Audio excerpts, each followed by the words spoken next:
Eh, con respecto a la evaluación de la semana pasada, bastante bien las notas, bastante bien en general, hartos 6, hartos 7, así que bien. Con respecto a la evaluación formativa, a los que tuvieron menos de un 7 les consideré el punto, así que subieron el punto. ¿Ya? Y los que tuvieron un 7 también me enviaron la evaluación formativa, va a quedar eso ahí como un punto reservado para la siguiente semana en caso que lo puedan usar, ¿ya? Porque también hubo gente que tuvo 7 y que también me envió la evaluación, entonces va a quedar ese punto ahí en reserva, ¿ya? Eh, con respecto a a las evaluaciones de esta semana, vamos a hacer un cambio, ¿ya? Nosotros o sea, la planificación considera 4 unidades porque son 4 semanas, ¿ya? Y así está considerado con una evaluación semanal, ¿ya? Pero originalmente la planificación de esta asignatura considera 6 notas, ¿ya?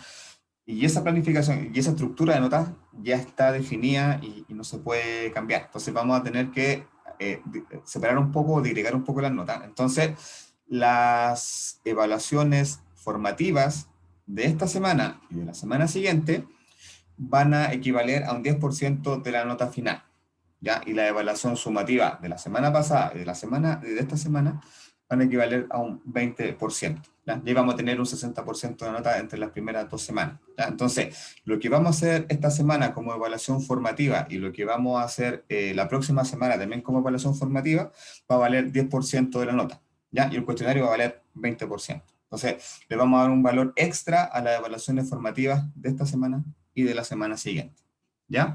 Eso en función de la estructura de notas que está en el portal de alumnos. Entonces, esta semana, al igual que la semana pasada, la evaluación sumativa va a ser un cuestionario autoadministrado que veo que funcionó bien porque no tuve mayores temas y en general vi que la nota anduvo bien, así que vi que el cuestionario funcionó bien y la revisión también anduvo bien. Entonces, en ese sentido, vamos a repetir la misma lógica esta semana, ¿ya? Con la diferencia que la evaluación formativa, que también va a estar, la van a poder entregar hasta el sábado, va a valer el 10% de la nota. ¿Ya? Eso como aclaración general. ¿Qué vamos a hacer de la evaluación formativa? Lo vamos a ver al final de la clase, ¿ya? Ok.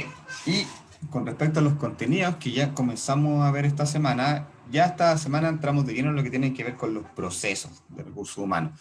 La semana pasada vimos lo que hacía referencia a los procesos de planificación, ¿ya? Y esta semana ingresamos directamente al primer proceso de gestión de personas que hace referencia con reclutamiento y selección, que es la fase de ingreso de las personas a la organización, de acuerdo a esa segmentación que mostraba Chavenato, que establecía 6 procesos de recursos humanos. Estamos en el primero en esta etapa.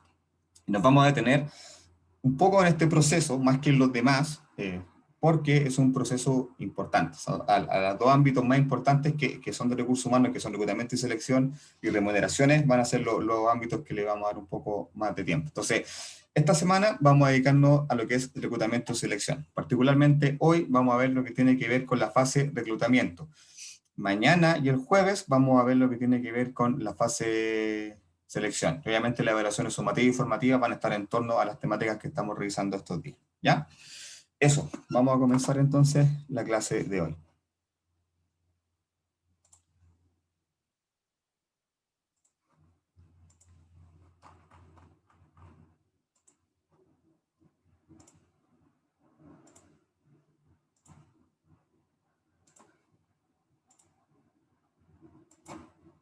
Ya. Entonces, primero, resumen. La semana pasada vimos lo que hacía relación con la fase de planificación de recursos humanos, donde decíamos, y que fue una pregunta que estuvo en el cuestionario, que la planificación de capital humano consiste en estimar la demanda futura de trabajadores que una organización va a requerir, ¿ya? Entonces, en ese sentido, era un aspecto cuantitativo de la planificación en el sentido de que nosotros estimábamos cuántas personas debíamos contratar, cuánto podría ser nuestro costo de presupuesto de remuneraciones, etcétera, ¿ya? Y esa como la primera fase de la etapa de planificación, para después pasar a lo que tiene que ver con el análisis de puestos, que fue la descripción de puestos que ustedes hicieron y que en general hicieron bastante bien. A algunos le entregué el feedback, a otros me falta, se lo voy a entregar mañana en la mañana, pero en general estuvieron bien todos los que he revisado Entonces, eso me deja tranquilo en el fondo que se entendió cuál es la importancia y la lógica y la información que tiene que ir dentro del análisis de puestos, ¿ya? ¿Y por qué esta es la segunda fase? Porque es cuando nosotros empezamos a atribuirles características a los puestos, ¿ya? Ya no solo es el nombre, es el cargo, sino que también le empezamos a atribuir características. ¿Qué competencias tiene que tener? ¿Qué experiencia previa tiene que tener? ¿Qué conocimientos especiales tiene que tener? Cuáles son las funciones que tiene que desempeñar. Entonces ese proceso de darle cuerpo al cargo, de empezar a atribuirle características, es la segunda fase, ¿ya? Que es el análisis de puestos. Y esa fase la tenemos lista. Y ahora estamos en la tercera fase, que tiene que ver con el inicio de la búsqueda laboral, ¿ya? Ya sabemos cuántas personas tenemos que contratar, sabemos cuánto podemos pagar, sabemos los perfiles que tenemos que buscar, sabemos las competencias del trabajador, sabemos la experiencia que tiene que hacer. Entonces ya tenemos todo el marco de referencia listo para poder comenzar la fase de inicio. Tenemos la información tanto cuantitativa, que hace referencia, por ejemplo, a la cantidad de personas que necesitamos contratar, cuánto es el salario que le podemos pagar, y también a la parte cualitativa en relación a cuál es el perfil del cargo que nosotros estamos buscando. Con esa información tenemos el marco de referencia y ya podemos salir a buscar a nuestros candidatos para iniciar el proceso de selección. Entonces, hoy día ingresamos directamente a lo que tiene que ver con el reclutamiento, ¿ya? Recuerden que esta es la fase inicial, el proceso de ingreso de las personas, pero que está compuesto por dos fases, por dos etapas. Entonces, Profesor, acá... disculpe que lo interrumpa, pero Sí, hay un compañero que Luis dice que no entrar. puede ingresar a la clase. Eduardo, Luis entrar recién. Sí, Sí, por si acaso, para los que ingresaron más tarde, estoy con un tema, no sé por qué se me activó la sala de espera. Entonces, si entra alguien, me entra a la sala de espera. Así cualquier cosa me pueden avisar si es que hay alguien en sala de espera, porque a veces me avisa Zoom, pero no necesariamente siempre. ¿Ya? Gracias. gracias. Esto, lo que están viendo es solamente a modo de recordatorio de dónde estamos ubicados en el mapa de procesos de recursos humanos. Recuerdan que eran 6 procesos, nosotros estamos en el proceso de integración de las personas, ¿ya? Entonces recuerden que ese proceso de integración de las personas, que el primero que está acá, incluye la fase de reclutamiento y la fase de selección, ¿ya? Entonces, cuando nosotros hablamos de reclutamiento, hablamos de los movimientos que se dan a nivel del mercado laboral. Esto también lo vimos la semana anterior, pero un poco para recordar concepto y dónde nos movemos, porque nosotros cuando hacemos reclutamiento, obviamente nos movemos dentro de un mercado del trabajo, ¿ya? Entonces vamos a tener, por una parte, la oferta de candidatos y por otra parte, la demanda de las empresas. Cuando hablamos de oferta de candidatos, hablamos de las personas disponibles en el mercado laboral que están ofreciendo su talento para ser contratados por el empresa. Y por otra parte, cuando hablamos de la demanda, hablamos de las empresas que tienen vacantes disponibles y que están contratando personas dentro del mercado laboral. Y tal cual como la economía se mueve en una fluctuación, perdón, entre la oferta y la demanda, el mercado laboral también. En situaciones de crisis económica, situaciones complejas como la que estamos pasando ahora, el movimiento tiende a hacer que hay menos vacantes y hay mucha más gente buscando trabajo, porque algunas las empresas toman la decisión de, en situación de crisis, reducirse, ya, reducir sus costos al mínimo, desvincula a mucha gente y por lo tanto hay mucha más oferta de personas buscando trabajo, pero en una situación como quizás la que tenía Chile antes de la pandemia, donde la tasa de desempleo estaba en torno al 6,5%, el escenario era completamente distinto. Había muy poca gente buscando trabajo, había mucha oferta para algunos cargos que ni siquiera se lograban cubrir porque no había mucha gente que estaba postulando. Entonces, en esta lógica, en este fluctuar de mercado oferta-demanda, es donde nosotros como recursos humanos tenemos que salir a buscar a los candidatos. Y obviamente, dependiendo del contexto, en la medida que hayan más candidatos, más fácil puedes cubrir vacantes, en la medida que hayan menos candidatos, más difícil cubrir las vacantes, y en ese sentido, cuando hay menos personas buscando trabajo y a las empresas les cuesta más reclutar, el poder de negociación del candidato obviamente es mayor. Entonces ahí obviamente también las rentas suben y se generan una serie de situaciones en función de esta fluctuación que tiene el mercado laboral, ¿ya?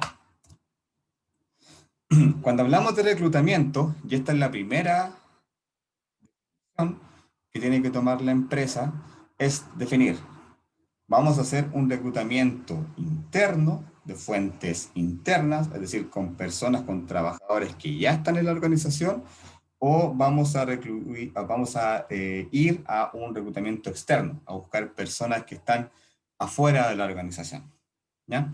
Generalmente se tienen que dar estas definiciones al momento de iniciar un proceso de reclutamiento, ¿ya? Porque no necesariamente hay que seguir a buscar a la persona afuera, ¿ya? Puede que la persona que nosotros estemos buscando para cubrir esa vacante esté al interior de la organización, ¿ya? Entonces, en ese sentido, la primera definición es mirar siempre hacia adentro, siempre la persona la podemos tener ahí, ¿ya? Y en la medida que no tengamos una persona que pueda cubrir esa vacante, tenemos que recurrir a una fuente de reclutamiento externo que en el fondo es captar candidatos que vengan desde otras organizaciones que estén disponibles en el mercado laboral para poder participar del proceso de selección, ¿ya? Ahora, esta definición va mucho también en las características de la empresa, ¿ya? Las empresas grandes por lo general tienen planes de desarrollo, planes de sucesión, que vamos a ver después, eh, donde las personas tienen la capacidad de ir subiendo en las escala y adquiriendo cargos de mayor responsabilidad en la medida que tengan un buen desempeño. Eh, Y eso pasa también en empresas que son muy especialistas en algo, donde no van a poder encontrar personas en el exterior, en el mercado laboral.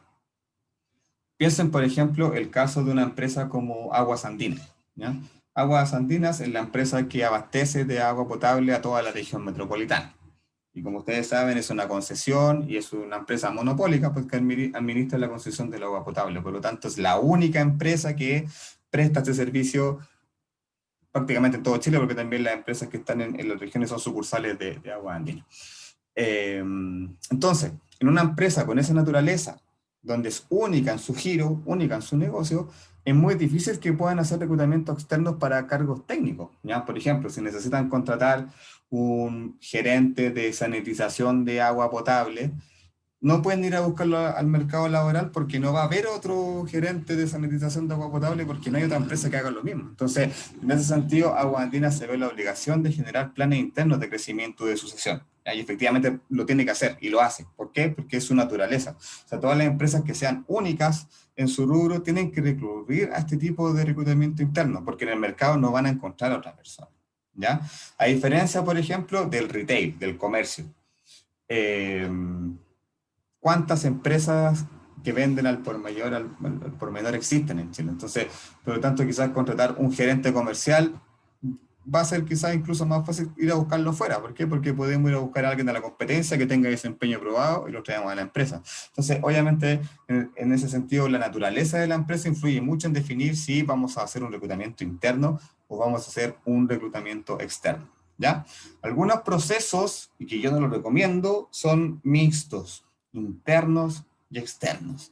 Y eso es súper nocivo para la cultura y para el clima de la organización, porque en el fondo pones a competir a personas que están adentro con personas que vienen de afuera. Y si la persona seleccionada finalmente es la que viene de afuera, el clima se puede ver muy afectado. La motivación de las personas que participaron en el proceso y que no quedaron y que son de la empresa, obviamente, después de un proceso así, no es la misma, ¿ya? Igual se sienten no reconocidos. Entonces, en general, yo creo que es mejor hacerlo o 100% interno o 100% externo, porque hacerlo mixto puede generar temas y afecta mucho la motivación y el clima.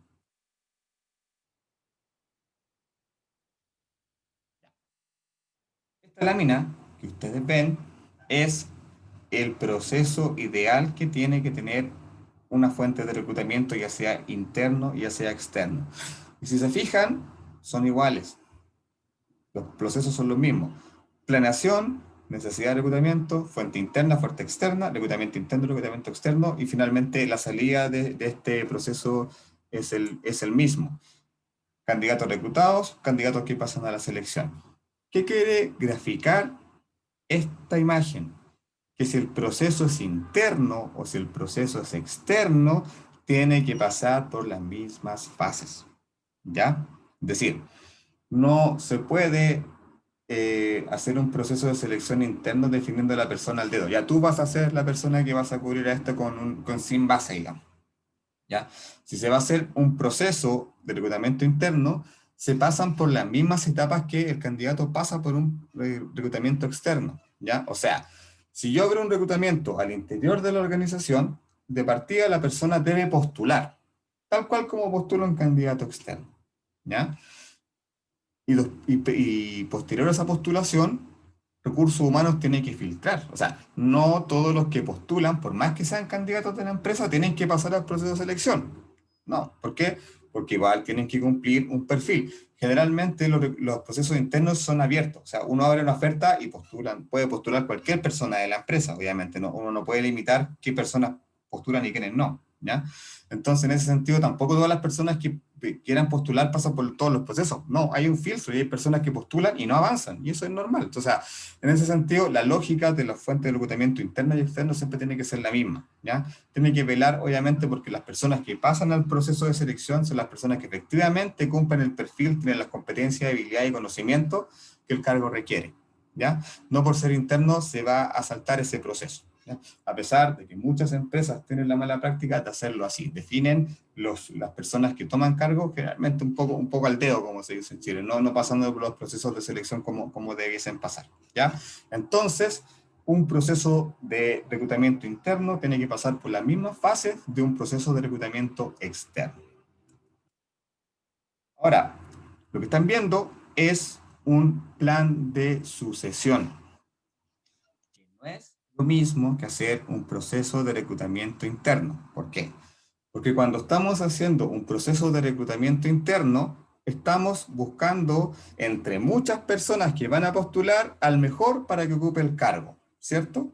Pero en un plan de sucesión no estamos buscando entre varios candidatos, sino que ya tenemos definido a las personas que van a ocupar ciertos cargos en función de su experiencia y en función de su desempeño, ¿ya? Entonces, reclutamiento interno es lo mismo con reclutamiento externo, búsqueda de candidatos y entre ellos van a salir los mejores que van a pasar al proceso de selección. No sabemos quiénes son, dependiendo de los postulantes van a ser quienes van a avanzar. En cambio, un plan de sucesión, que quiere decir suceder, o sea, decir, tomar el cargo de la persona que está inmediatamente en línea directa con mi jefatura, significa que ya las personas están definidas, ¿ya? Significa que ya hay un plan que definió que esta persona, cuando se vaya a esta otra persona, va a tomar el cargo. Y eso es lo que ustedes están viendo en pantalla. Entonces, me interesa que lo veamos porque esta es la forma en que se grafica y visualmente se muestra cómo se estructura un plan de sucesión, ¿ya? Entonces, ¿qué es un plan de sucesión? Como les digo, es una planificación que hacen las organizaciones que consiste en que cuando una persona sale de la organización, inmediatamente nosotros ya tenemos identificado la persona que lo va a suceder, ¿ya? ¿Y cómo se hace esto? Por ejemplo, ustedes están viendo un organigrama, pero que tiene una característica, tiene dos características en realidad. Una, que abajo del cargo aparecen dos nombres y si se fijan, en el cuadrado que está al lado derecho aparecen unas variables, que quieren decir en la primera parte son letras A, B, C, y en la parte de abajo son números, ¿cierto? Que la primera parte, la que tiene que ver con las letras, hace referencia a la experiencia que la persona tiene, y la segunda parte que está abajo hace referencia al desempeño que la persona tiene. Entonces, si la persona tiene una letra A, quiere decir que está listo para promoción, es decir, esa persona, de acuerdo a su experiencia, está capacitada para tomar un cargo de mayor responsabilidad. Si tiene una letra B, que quiere decir que requiere más experiencia, o sea, aún no está capacitado para tomar un cargo de mayor responsabilidad. Y si tiene una letra C, es porque no tiene sustituto. Generalmente los que tienen letra C son los cargos que están en la base, obviamente que no tiene nadie que lo anteceda, ¿ya? Y con respecto a la clasificación que existe del desempeño, el 1 significa desempeño excepcional, el 2 significa desempeño satisfactorio, el 3 significa desempeño regular y el 4 significa desempeño pobre, ¿ya? Obviamente, recursos humanos para llegar a evaluar y clasificar a los colaboradores tiene que hacer un sistema de evaluación de desempeño. Entonces, una vez que nosotros aplicamos el sistema de evaluación de desempeño, obtenemos esta clasificación, ¿ya? Ahora, ¿cómo esto se aplica a un plan de sucesión? Si se fijan, en la parte superior del organigrama está el director general, que se llama don José Fagundes. Y abajo de él hay dos candidatos que lo pueden suceder, que uno es Luis Bento y el otro es José Suárez. Si se fijan, al lado de cada uno están las clasificaciones que yo les decía. Entonces, don Luis Bento tiene una letra A y un número 1. ¿Qué quiere decir? Que él está listo para la promoción y tiene un desempeño excepcional. El candidato que está abajo, don José Suárez, tiene una letra B y un número 1. ¿Qué quiere decir? Requiere más experiencia, pero también tiene un desempeño excepcional. Entonces, de acuerdo a eso, chicos, ¿quién debería ser el sucesor de José Fagundes?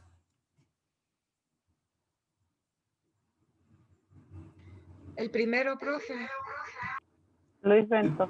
Luis Bento, ¿cierto? Porque tiene la clasificación de que está listo para la promoción Para la y que tiene promoción y desempeño excepcional. un desempeño excepcional. ¿Por qué? Porque José Suárez dice requiere más experiencia. Más Entonces, experiencia.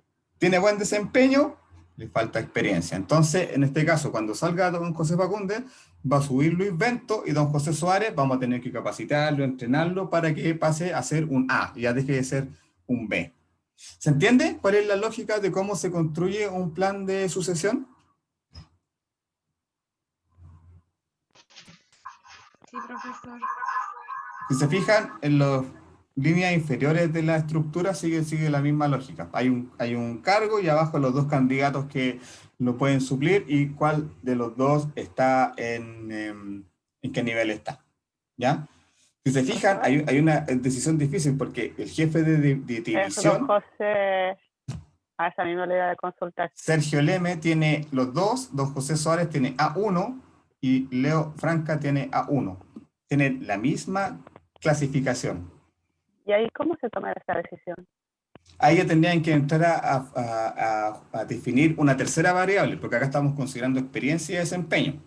Quizás hay otras cosas que se empiezan a medir como ¿Como otro tipo de aptitud? Claro, quizás le sumamos uno tercero, liderazgo, por ejemplo. Ya, van a ver la evaluación de liderazgo que tiene el cargo, por ejemplo, y le van sumando otra variable en el fondo para poder medir. Mm, Eso es como la idea. Recuerden que un plan de sucesión es distinto porque es un plan, o sea, ya está planificado con anticipación quién va subiendo en las calderas. Un reclutamiento interno es simplemente abrir una oferta para que quien quiera dentro de la organización y quien tenga el perfil pueda postular. ¿Ya? Esos son como los dos procesos internos generalmente que más se utilizan, que tienen que ver con, por una parte, abrir procesos para postulación interna y por otra parte, directamente ya no hacer procesos de reclutamiento, sino que hacer planes de sucesión, trabajar en una línea de ascendencia para que los trabajadores puedan ir desarrollándose. ¿Ya?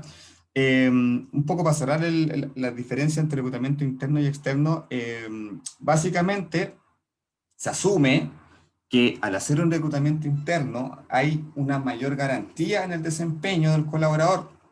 ¿Por qué? Porque lo conocemos. Entonces, ya en algún momento pasó por un proceso de selección, ingresó a la empresa, lo hemos capacitado, hemos evaluado su desempeño, entonces, de alguna forma tenemos más conocimiento y pueden tener más garantías de que puede tener un mejor desempeño, y también conoce la empresa, entonces, y el periodo de adaptación también siempre es más corto. Entonces, generalmente una persona que viene de la misma empresa, lo más probable es que domine el cargo en muy corto tiempo, a diferencia de una persona que venga afuera, ¿ya? Que por más que el proceso de selección sea muy exhaustivo y muy estructurado y el candidato pase por 1.000.000 de pruebas, recién vamos a ver si el candidato cumple los perfiles cuando esté trabajando. Entonces ahí hay un riesgo que quizás no se asume tanto cuando el candidato es interno. ¿Ya? Entonces esa yo creo que es una de las principales diferencias en términos de riesgos que se asumen en términos de elegir un reclutamiento interno por sobre un reclutamiento externo.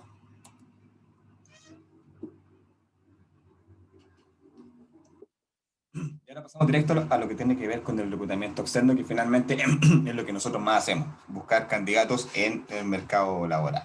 ¿Ya? Obviamente tiene ventajas y tiene desventajas. La principal ventaja, y yo creo que es súper buena, es que igual refresca la cultura de la organización. ¿Ya? Siempre que entran personas nuevas en la organización, llegan distintas formas de hacer las cosas, distintas formas de pensar, enriquece la cultura, entonces de alguna forma esa es una de las cosas positivas. ¿Ya? Hay, hay empresas que son súper cerradas y cuesta que entre alguien, entonces generalmente la cultura es súper cerrada, añeja, las cosas siempre hacen de la misma forma, pero siempre en la medida que van ingresando personas nuevas en la organización, se van haciendo dinámicas y las van cambiando, porque obviamente las personas siempre van a aportar lo que tiene que ver con la cultura, ¿ya? Esa es una de las principales ventajas de considerar personas externas. La principal ventaja tiene que ver con lo que yo les comentaba, el componente motivacional, ¿ya? Que como les comentaba, cuando son estos procesos mixtos y queda el que viene afuera, la cultura adentro queda como súper afectada. Lo mismo pasa cuando se abre un cargo solamente a trabajadores externos, cuando efectivamente hay trabajadores dentro de la organización que pueden tomar ese cargo. ¿Qué va a pasar con estos trabajadores? Se van a desmotivar. ¿Por qué? Porque van a sentir que no están siendo reconocidos, que no me están viendo, si yo estoy haciendo muy buen trabajo, entonces afecta. Y a mí me ha pasado ver eso, de repente que se abren procesos buscando personas afuera cuando a veces el talento está dentro, y cuando no se mira eso, uy, es complicado, porque empieza a afectar el clima y el desempeño del trabajador, ¿ya? Y la otra gran ventaja que tiene el reclutamiento, perdón, la otra como ventaja que tiene el hacerlo interno, es que obviamente va a ser menos tiempo, menos costo, y el proceso de adaptación del colaborador va a ser más rápido. ¿Ya? Un proceso de selección en general, si estamos hablando de un cargo administrativo hacia arriba, son 3 semanas, un mes, ¿ya? Si son cargos de jefatura, pueden llevar meses, incluso buscar algún cargo gerente, algún cargo directivo. Y obviamente eso es plata, eso es tiempo. Muchas empresas no tienen áreas de selección y lo externalizan a una consultora externa que se encarga de ese proceso. Entonces, a veces es más fácil y es más rápido, en la medida que tengamos el talento, buscarlo adentro que buscarlo afuera. Por eso, como yo les comentaba, la primera definición que tenemos que hacer cuando se nos abre un cargo en la empresa. ¿Tenemos a alguien acá que pueda cubrir ese cargo? Y pensar primero adentro antes de mirar al mercado laboral. Ahora, cuando nosotros hacemos búsquedas externas en el mercado laboral, tenemos que ocupar canales que nos permitan interactuar con los candidatos, o sea, transmitirle la oferta y que el candidato postule con nosotros. Las bolsas de trabajo son lejos el canal que más se utiliza, por lo menos en Chile, para lo que tiene que ver con la postulación laboral y que son transversales para distintos tipos de cargos. O hay bolsas que son especializadas en cargos más masivos, hay bolsas que son más especializadas en cargos ejecutivos, pero en general trabajando.com y Laborum son las bolsas que yo creo que acumulan, no sé, el 80% de las búsquedas laborales. Ya creo que entre las dos tienen aproximadamente 13 millones de currículum en su bases de candidatos. Entonces, obviamente, hay el método más fácil, ¿ya? ¿Y por qué es más fácil? Porque es una plataforma que hace interactuar la oferta de la empresa con el candidato y permite que la postulación sea directamente en esa portal. Incluso permite que haya una interacción entre la empresa y el candidato si es que así fuese necesario. Entonces, las bolsas de trabajo son definitivamente el canal que más se utiliza y en general todas las empresas contratan estos servicios porque obviamente para las empresas este servicio de bolsas de trabajo tiene un costo dependiendo del plan que se contrate. Las empresas grandes obviamente tienen que contratar planes que son ilimitado en cantidad de avisos, y otras empresas más chicas que ya pueden, no sé, con 100 avisos, con 50 avisos pueden realizar los procesos de selección que tienen dentro de un año, ¿ya? Después están los medios de comunicación, que hasta hace, yo diría, 15, 20 años era lo que más se utilizaba para buscar trabajo. O sea, de hecho, yo me acuerdo cuando yo buscaba trabajo, uno se compraba el Mercurio del día Rastro. domingo. ¿Cómo? O el rastro. El rastro o el Mercurio el domingo, y el lunes uno salía a dejar currículum, porque en ese tiempo uno no mandaba los currículum por correo electrónico, uno iba con el currículum impreso a dejarlo en las empresas que estaban pidiendo cargo. Obviamente las tecnologías han cambiado eso, ¿ya? Ahora, los medios de comunicación siguen siendo utilizados como canales de reclutamiento, pero principalmente ¿cuándo? Cuando una empresa tiene un reclutamiento muy masivo, o sea, necesita contratar, no sé, 100 o, no sé, 1000 operarios y ataca por todas partes donde puede buscar candidatos. Las bolsas de trabajo, la OMIL, los diarios, etcétera. Y principalmente se utiliza en el mundo público, en el mercado público, a nivel de cuando se hacen búsquedas de cargos de alta dirección. generalmente se publican en el diario, porque de alguna forma el Estado, por un tema de transparencia, utiliza estos medios de comunicación que son más abiertos y llegan a más personas. Pero ya no es lo que era antes, ya no es lo que era antes, pero sí mantienen algún tipo, como digo, de presencia en lo que tiene que ver principalmente con la búsqueda de descargos del sector público que se hacen a través de medios de comunicación. El tercer canal son las consultoras de recursos humanos, ¿ya? Cuando hablamos de consultoras de recursos humanos, hablamos de empresas que prestan el servicio de reclutamiento y selección a otras empresas, ¿ya? Que principalmente son empresas chicas que no tienen áreas de recursos humanos, que no tienen la capacidad de hacer procesos de selección, así que contratan a estas consultoras para que hagan los procesos de reclutamiento y selección, ¿ya? Pero ojo, estas consultoras no son las que seleccionan al candidato, sino lo que hacen es hacer el perfil, levantar el perfil, publicar el aviso, recibir los currículum, hacer el filtro curricular, hacer una primera preselección y entregar la terna o los 5 candidatos finales a la empresa, ¿ya? O sea, ahí no es que haga el proceso completo, sino que lo que hace en el fondo es pasar a todos los candidatos por las distintas fases y quedarse con los candidatos que van a la entrevista final, y esos son los que derivan a la empresa, ¿ya? Y acá tenemos empresas grandes como Adecco, Grupo Explo, Synerlink, bueno, y un montón de otras empresas que se dedican a este negocio de la consultoría, principalmente lo que tiene que ver con reclutamiento y selección, ¿ya? Siempre Por me otra va parte, bien en ADECO, profesor. ¿cómo? Me va bien en ADECO. ADECO para mí es como, siempre consigo trabajo en ADECO. Es un empleado seguro, sí. Es Sí, no, súper bueno. Adecco debe ser, yo creo que es la más grande en cuanto a oferta, tiene una cobertura a nivel de Santiago, y una buena empresa para trabajar cuando uno es interno. No sé si cuando uno es externo y está en tus servicios transitorios, no sé cómo eso, pero para trabajar internamente me he dado cuenta que tengo hartos amigos que trabajan ahí, que es una buena empresa. Eh, y que prestan esos servicios de seleccionar personas, pero también prestan otros servicios que tienen que ver con servicios transitorios y outsourcing, que eso lo vamos a ver cuando veamos legislación laboral la semana 4. Redes de titulados. Esto en Chile es algo que está incipiente, en otros países se da, en Estados Unidos se da mucho. ¿Qué tiene que ver? ¿O cómo se hace? Las empresas empiezan a buscar candidatos desde que los alumnos están ya estudiando en la educación superior en la universidad. Entonces, se producen vínculos, convenios entre la empresa y la universidad, y los procesos de selección empiezan ya cuando el alumno está en segundo o tercer año.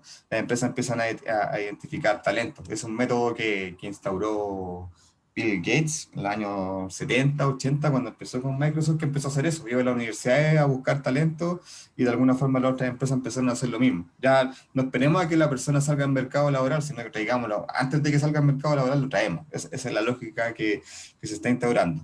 Acá en Chile algunas empresas la hacen, principalmente empresas multinacionales que tienen programas de training, que se llaman, que son programas de entrenamiento, donde a los recién egresados se los llevan 6 meses, no trabajan básicamente, sino que se van a capacitar, y después al séptimo mes ya empiezan a trabajar.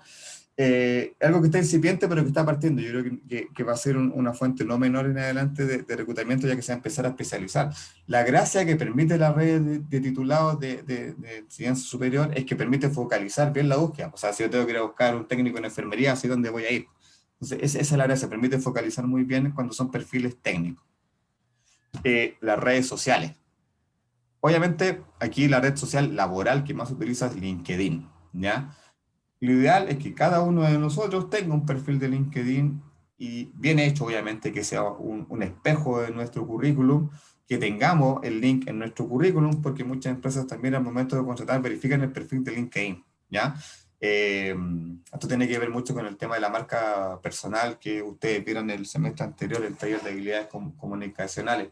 Es un concepto que se utiliza bastante en el fondo, de que nosotros vendamos, entre comillas, nuestra marca personal vendiendo nuestro perfil laboral, para que obviamente seamos interesantes, atrayentes para las empresas y las empresas nos contraten. Entonces, LinkedIn pasa a ser también una red social donde nosotros publicamos nuestro perfil, y las empresas igual a veces lo utilizan cuando tienen que salir a buscar candidatos, ¿ya? Porque a mí también me ha pasado, cuando son cargos muy especializados, que uno publica aviso y no llega nadie, o llega gente que no tiene nada que ver con el perfil.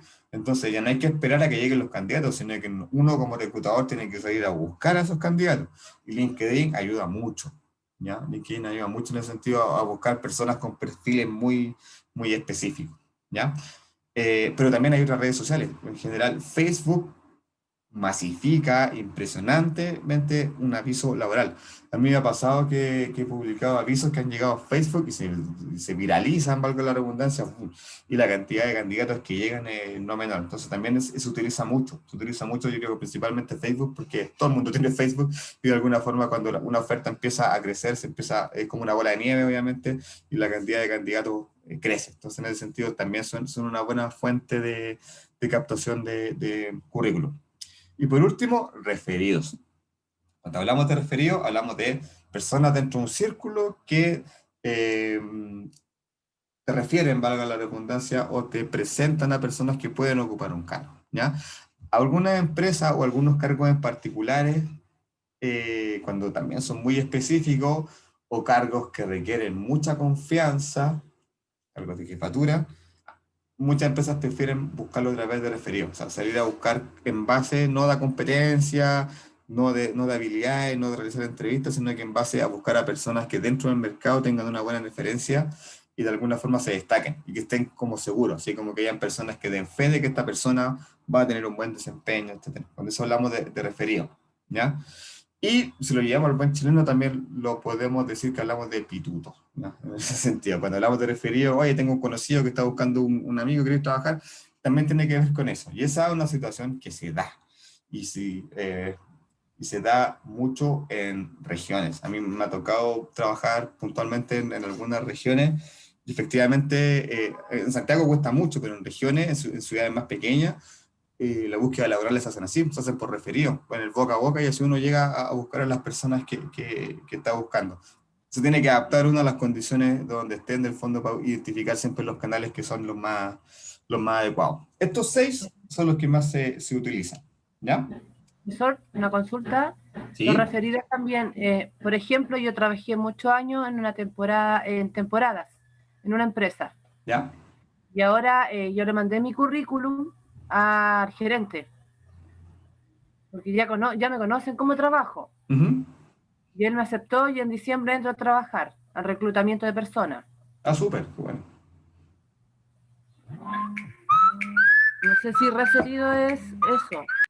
No, referidos, por ejemplo, que usted le hubiera mandado el currículum a esa persona y esa persona se lo hubiera mandado a otro jefe y le decía, mira, Lorena es una trabajadora que trabaja conmigo, trabaja súper bien, contrátala. Eso es referir personas, como recomendarla, de alguna forma. O sea, ahí se da un proceso de que yo necesito buscar una persona y le digo a algún conocido, oye, si es que necesito contratar a un abogado, ¿tiene algún conocido que tú me puedas recomendar para poder contratarlo? Eso es lo referido. Ah, perfecto. Pirámide del reclutamiento. Esta es cómo se va estructurando y que básicamente tiene que ver con la lógica de que en la medida de que nosotros vamos avanzando en el proceso de reclutamiento, la cantidad de candidatos se va achicando y eso es lógico, ¿ya? Si nosotros publicamos un aviso, nosotros lo más probable es que vamos a recibir muchos candidatos, ¿ya? Como dicen, por ejemplo, en esta pirámide vamos a recibir 200 candidatos. Pero de esos 200 candidatos, obviamente no los podemos entrevistar a todos y no todos van a cumplir el perfil que nosotros estamos buscando. Entonces, tenemos que hacer un proceso de filtro curricular, ¿ya? Entonces, ahí, en primera instancia, todos los que no cumplen el perfil, sea de experiencia, sea académico, sea porque no maneja el software que nosotros pedimos, etcétera, quedan fuera del proceso. Entonces, obviamente ahí la pirámide se acorta porque ya solamente nos quedamos con los candidatos que cumplen el perfil, ¿ya? Seguramente después viene una segunda revisión donde se hila un poco más fino y ya se empiezan a descartar candidatos con una mirada, como digo, un poco más fina en cuanto a experiencia, en cuanto a manejo de software, en cuanto a expectativas de renta, etcétera, ¿ya? Para finalmente llegar a la culmine de la pirámide, que tienen que ver los candidatos, como dice ahí, encaminados hacia el proceso de selección, ¿ya? Entonces, nosotros partimos con una base. Y eso es súper importante. Nosotros siempre tenemos que tener una buena base de currículum para poder avanzar en el proceso. Y eso va a depender, obviamente, de cuántas personas requiramos contratar, ¿ya? Cuando son procesos masivos, por ejemplo, lo que contáis la compañera que va a trabajar en reclutamiento y selección en temporada, me imagino que tiene que reclutar mucha gente. Entonces, cuando son cargos masivos, tenemos que, no sé, cubrir 50 vacantes, quizás por lo menos vamos a necesitar 500 currículums, y cosas de esos 500 llegar a los 50 que nosotros necesitamos, ¿ya? Pero, por ejemplo, si estamos buscando un cargo, o sea, un jefe de recursos humanos, vamos a necesitar quizás no 500, quizás ya con 30, 40 currículum tengamos suficiente como para dentro de esos 30, 40 elegir al jefe de recursos humanos. Entonces, obviamente, esa pirámide, esa base va en función del perfil que nosotros estamos buscando, ¿ya? Y siempre tiene que ser importante, o sea, como les digo, tenemos que tener igual una buena base de currículum para avanzar con el proceso, ¿ya? Si estamos muy ajustados, siempre hay que considerar que gente se va a ir cayendo, gente se va a dejar el proceso en la mitad, entonces siempre es importante tener más candidatos de lo que eventualmente necesitamos. Ahora, cuando nosotros tenemos que filtrar un currículo, tenemos que tener ciertos criterios con los cuales nosotros vamos a definir si este candidato pasa o no, este candidato no pasa el proceso de selección, ¿ya? Entonces, por lo general hay un proceso de prefiltro, perdón, que son respecto a las expectativas y al perfil laboral. Ustedes, cuando han postulado en páginas laborales, como me imagino trabajando o Laborum, se han fijado que le hacen preguntas, ¿cierto? ¿Qué preguntas le hacen cuando ustedes postulan un trabajo en estas páginas? Las preguntas son, ¿dónde has trabajado? ¿Cuáles fueron tus últimos trabajos? Exacto. El nombre de la empresa. ¿Cuánto tiempo duraste ahí? ¿Qué cargo te dieron? Así un montón de cosas que van preguntando. Por la renta preguntan por las expectativas de renta, ¿no? Las expectativas de renta siempre están Siempre como preguntan por las la expectativas de renta. Tercera, Así cuarta es. pregunta. Así es.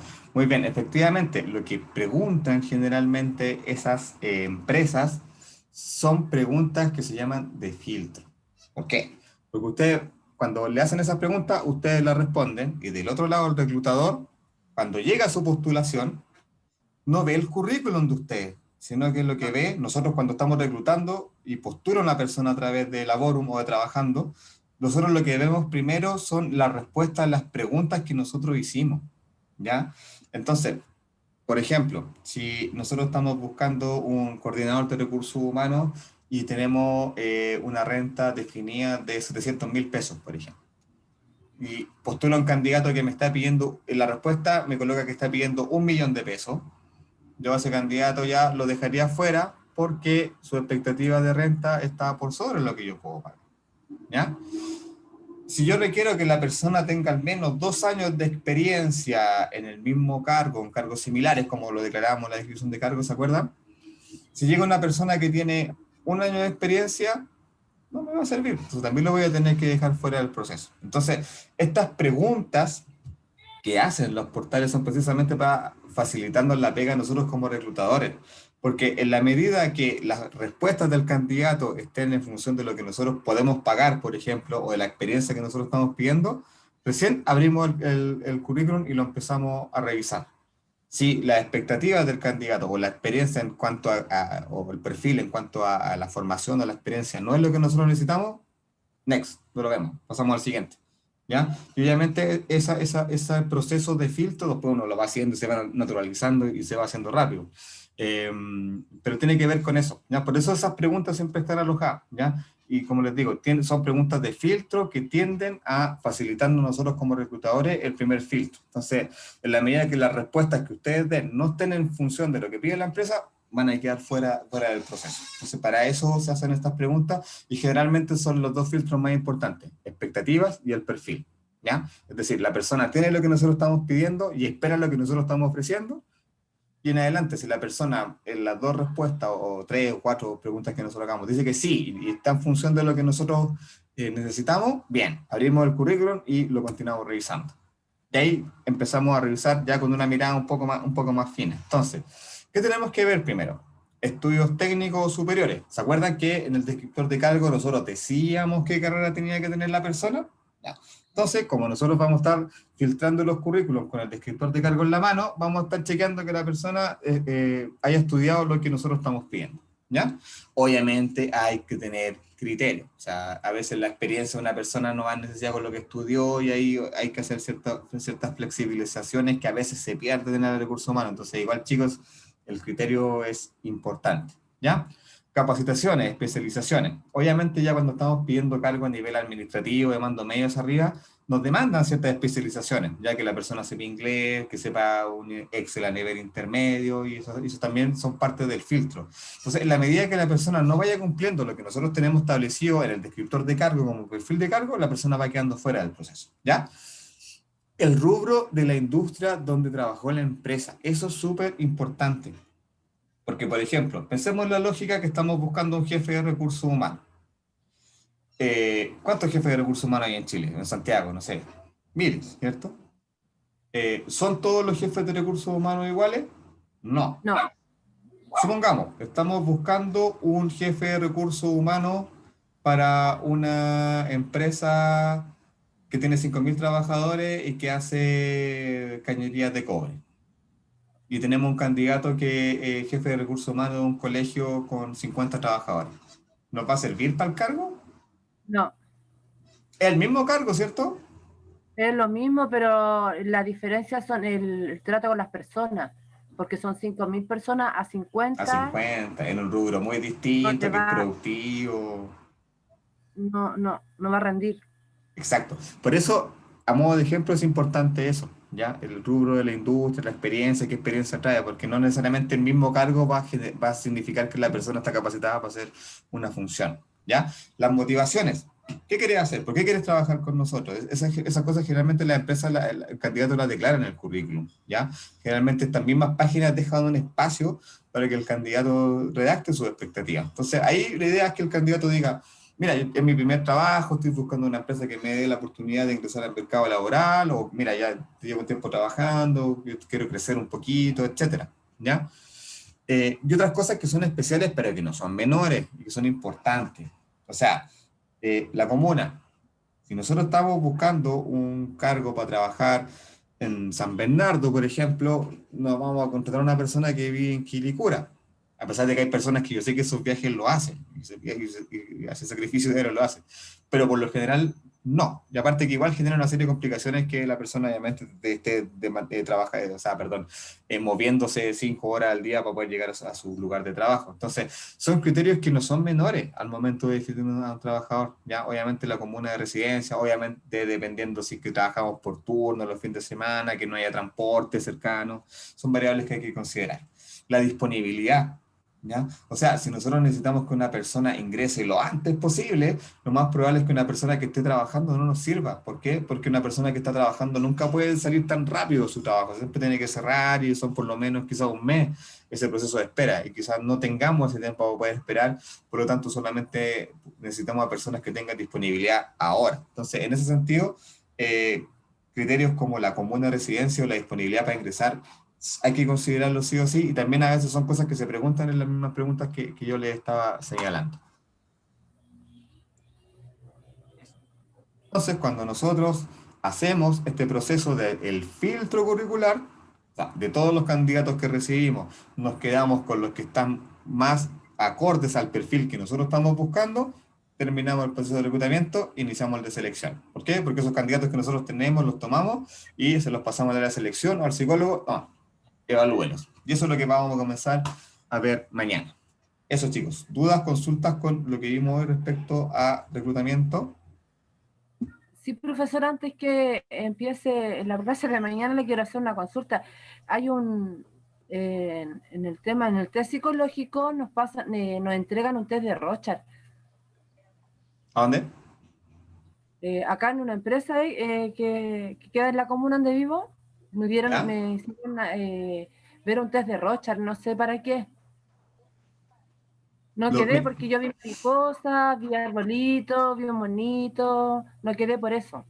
el jueves vamos a ver el test de Rocha. De hecho, Bacán. tengo las láminas, todo lo vamos a revisar y vamos a ver cómo se interpretan. Y eso lo vamos a ver el día jueves. Así que ahí vamos a ver los test, porque esos son test proyectivos, eso los vamos a ver el día jueves. ¿Ya?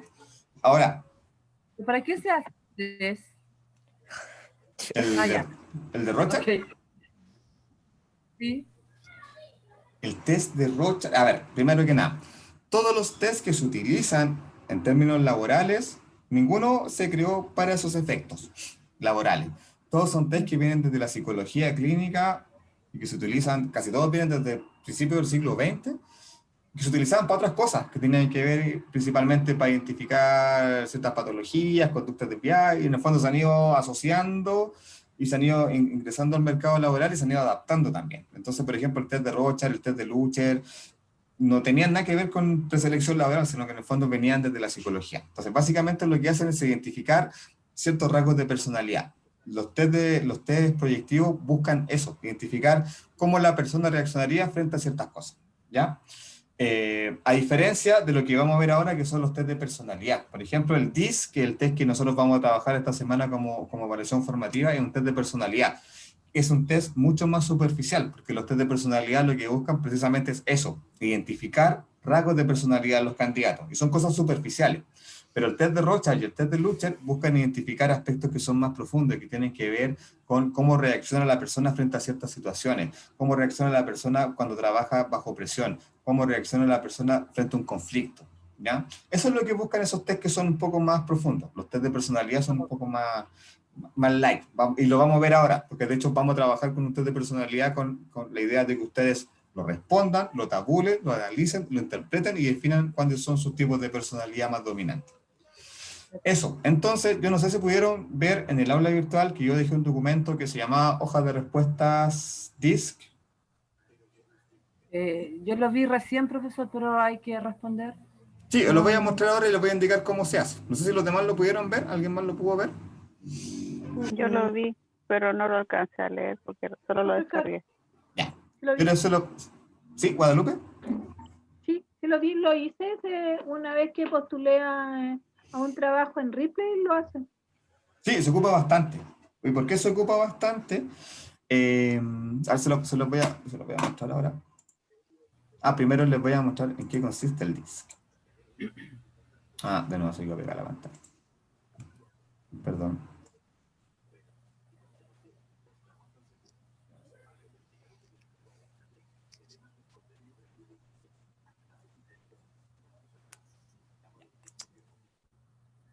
El DISC es un test de personalidad, ¿ya? ¿Por qué se llama DISC?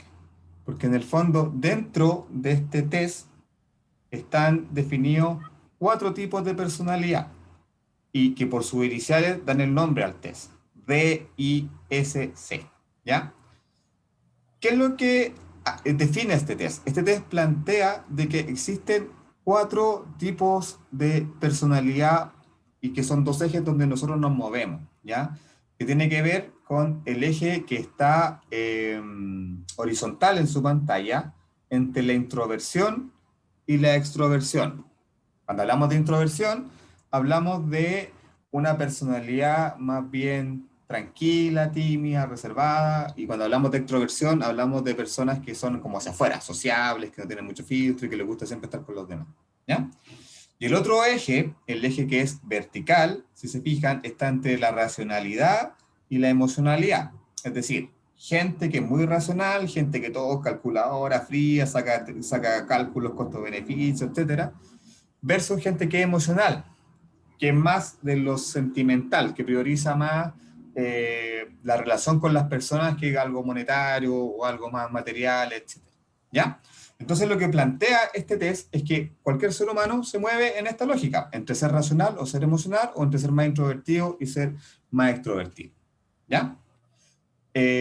Obviamente cada uno de estos cuadrantes están definidos por un tipo de personalidad. Entonces el D es de la dominancia, por eso el rojo. Ya tiene que ver con las personas más bien de carácter fuerte, generalmente son personas que buscan el liderazgo, el controlar, el mantener el control de la situación. ¿Ya?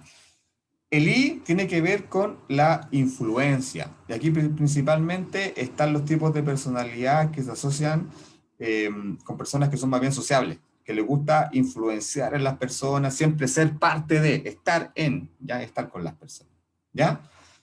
El S es de estabilidad en inglés, stability, ¿ya? Y hace referencia precisamente a las personas que son templadas, reflexivas, que no se estresan, que frente a una situación compleja, con la cabeza fría, toman decisiones y definen qué hacer, ¿ya? Y está el C, que es el azul, de cumplimiento. Es el Mateo, la persona reflexiva, la persona ordenada, la persona que es calculadora, que es como investigadora, que nunca se queda quieta, etc. ¿Ya? Entonces, dependiendo de cada uno de estos cuadrantes, del D, del I, del S o del C, hay ciertos tipos de personalidad, como ustedes están viendo en la pantalla. Entonces, por ejemplo, en el D están las personas que son decididas, energéticas, rápidas, directas, independientes, exigentes. Las personas que están en el I están los que son efusivos, entusiastas, comunicativos. Los que están en el S son las personas atentas, ecuánime, cooperativas, pacientes. Y los que están en el C son las personas preciso, reservado, formal, analítico. ¿Ya? Esa es la estructura de personalidades que plantea el test DISC. ¿Ya? Entonces, ¿qué es lo que hacemos nosotros cuando aplicamos el test DISC? Ver en cuál de estos 4 cuadrantes está la persona. ¿Ya? Y eso es lo que vamos a hacer nosotros. Ojo, no necesariamente puede ser uno. De hecho, la menor cantidad de gente tiene un color dominante. Por lo general, casi todos tenemos 2, incluso 3. ¿Ya? En mi caso yo tengo 1. Siempre me sale 1. Pero por lo general las personas tienen dos tipos de personalidad que son más dominantes. ¿Ya? Entonces, ¿qué vamos a hacer? Vamos a aplicar el test. Vamos a tabularlo, vamos a interpretarlo. Y la idea es que el día el día lunes, cuando tengamos la siguiente clase y ustedes ya hayan subido su tarea formativa al aula, vamos a revisar qué tipos de personalidad tienen ustedes. ¿Ya? Y eso es lo que nosotros vamos a revisar. Entonces, para eso, tenemos la hoja de preguntas que yo les dejé alojada en el aula virtual. ¿Ya?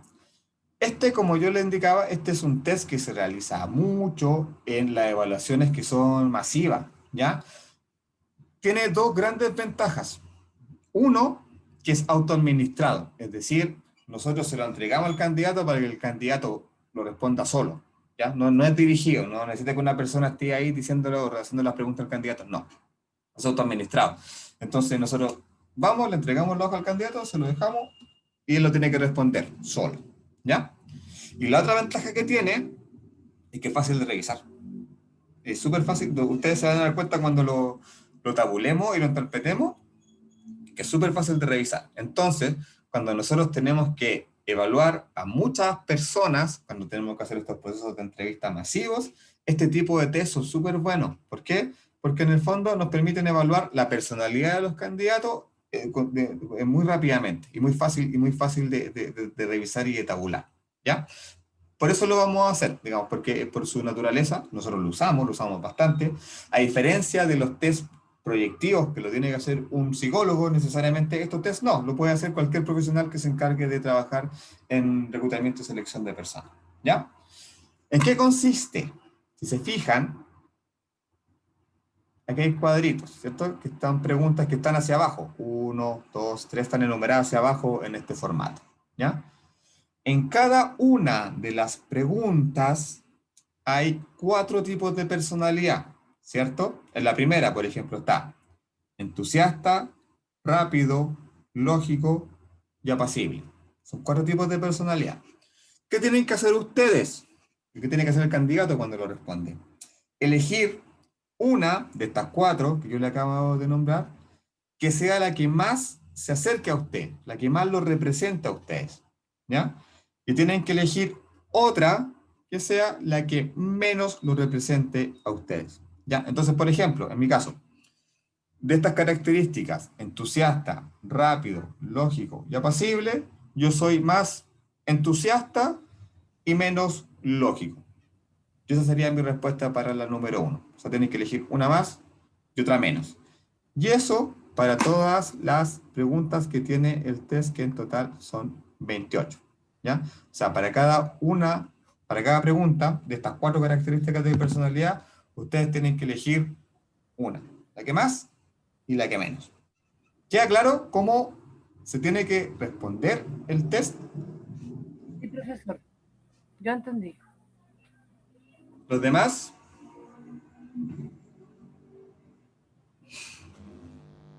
Sí, yo entendí igual. No es muy complejo, ¿ya? Entonces, ¿cuál es la idea? Idealmente, si lo pueden imprimir, imprímanlo, ¿ya? Si no, por último, acá lo podemos ir haciendo a mano, pero la idea por lo menos es que tengan definido de aquí a mañana que lo puedan responder las 28 preguntas. Cosa que mañana veamos la segunda etapa que tiene que ver con la tabulación de las respuestas que ustedes van a entregar. ¿Ya? Que para eso hay una tablita que yo se la voy a ir subiendo paulatinamente. En la medida que va avanzando en la semana, yo les voy a ir subiendo la información al aula para no enviarles tanta información de una sola vez. ¿Ya? Por ahora, lo que me interesa es que puedan responder este test de acuerdo a las instrucciones que les entregué, ojalá de aquí a mañana, para que mañana veamos cómo se tabula la información. ¿Ya? Entonces, ¿qué van a tener que entregar el día sábado? Van a tener que entregar la interpretación de la prueba que ustedes hicieron, a ustedes mismos. ¿Ya? ¿Cuáles son los rasgos de personalidad que tienen más establecidos de acuerdo a la autoaplicación que ustedes se van a hacer del test? ¿Ya? Y recuerden que esto tiene una nota del 10% de la nota final de la asignatura. ¿Ya? 20, ¿Dudas? profesor. No, esta vale 10, el 20 vale la sumativa. Esta Ah, es ya. formativa, esta es formativa. Y hay que hacer como ¿cómo se llama? Hay que describirse según el test. Son 3 pasos. Primero, ustedes lo completan. ¿Ya? Entonces, lo que les pido de aquí a mañana es que marquen la respuesta. ¿Cuál más? Sí. ¿Cuál menos? Nada más. Mañana yo les voy a mostrar cómo se tabula, ¿ya? Porque esta prueba se hace con puntaje. Entonces, dependiendo de lo que ustedes respondan, cada respuesta tiene un puntaje. Y eso es lo que vamos a hacer mañana. A la respuesta que ustedes van a responder, le vamos a asignar un puntaje en función de una tabla de revisión que yo también les voy a enviar. Y el día jueves, lo que vamos a hacer es que de esos puntajes que ustedes van a tener que interpretar. Es súper fácil, es una suma que hay que hacer. ¿Ya? Y esa suma les va a dar los tipos de personalidad que ustedes tienen, que son más dominantes en ustedes.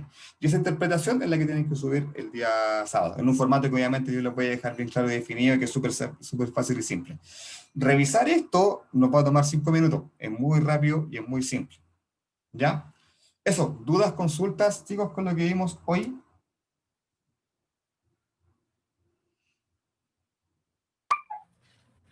No, no tengo ninguna consulta, profesor. No, profe, al menos yo no tengo dudas. Súper. Entonces les pido, vayan al aula, revisen el DISC, la hoja de respuestas, ojalá lo puedan imprimir y responder. Si no lo pueden imprimir, por último, anoten en un cuaderno sus respuestas de cuáles son los tipos de personalidad que tienen más marcados, y mañana les explico cómo lo pasamos a cuantificar esas respuestas que ustedes van a tener. Ya se van a dar cuenta que en realidad es bastante simple poder administrar este tipo de test de personalidad. Eso, chicos, los dejo, nos vemos mañana a las